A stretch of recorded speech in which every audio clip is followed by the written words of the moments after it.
c'est Karou Kaba, je suis animateur, promoteur, événementialiste. J'avoue que depuis tout petit, j'ai été piqué par le virus de la musique. J'ai fait un peu de rap.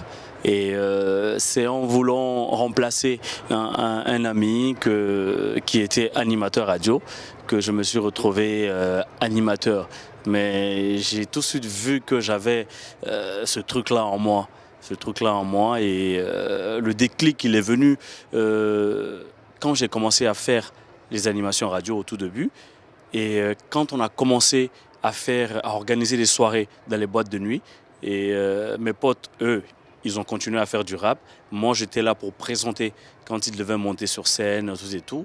Et c'est là que le déclic est venu. Au Mali, je suis sur presque les deux plus grands festivals. Le festival sur le Niger, j'anime là-bas, le festival de Selengue. Et je suis sur le festival Massa à Abidjan. Voilà, j'ai animé l'année dernière. Et en 2020 également, je serai présent. Donc, je commence à sortir des frontières. J'ai aussi animé la scène Sarsem au FEMUA. Au FEMUA, le festival de Magic System, j'ai animé la scène Sarsem au FEMUA. Donc je suis sur pas mal de scènes et j'essaie de sortir au-delà des frontières maintenant. Dans ce domaine, vraiment mon idole, c'est Yves Dembélé au niveau de la Côte d'Ivoire. Ce monsieur m'inspire beaucoup. Il m'inspire beaucoup et déjà c'est quand même un mentor pour moi aujourd'hui parce que j'ai cherché à le rencontrer et pour apprendre plus.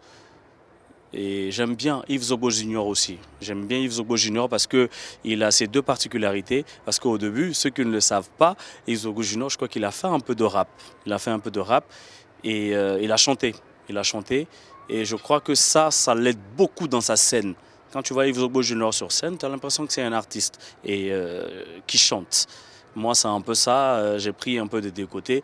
Et il y a un monsieur qui m'inspire aussi bien dans la parole. C'est Robert Dissa. Il m'inspire bien quand je parle. J'aime bien sa posture. J'aime bien sa facilité quand il sort les mots. Franchement, les grands moments dans le métier à mon niveau, franchement, c'est la scène. C'est la scène, c'est quand le public te répond. C'est merveilleux, quoi. C'est merveilleux. Voilà. Côté projet, j'ai déjà un projet en vue qui était à sa 6e édition. Cette année, nous allons continuer. C'est un projet qui se nomme Noël Hip Hop. Noël Hip Hop, c'est parce qu'au Mali, le hip hop, franchement, occupe une place de choix. Et c'est les enfants qui font le plein des stades, un peu partout. Ils ont besoin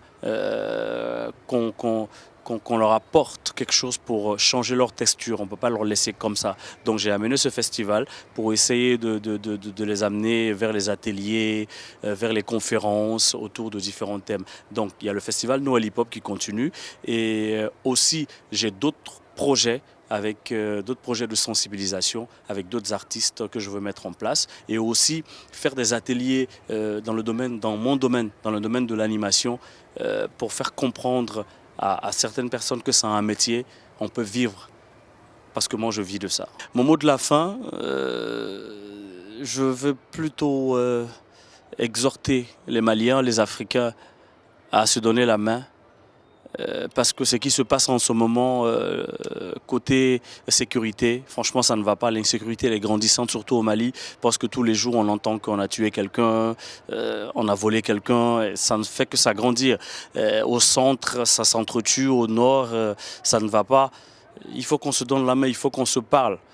La paix, ce n'est pas un mot, hein, mais c'est un comportement. Comme l'a dit Feu Félix Houphouët-Boigny de la Côte d'Ivoire. Je demande la paix. Je demande la quiétude. Je demande la paix, je demande la quiétude parce que sans la paix, il n'y a pas de musique, il n'y a pas d'animation. Nous, on ne peut pas vivre.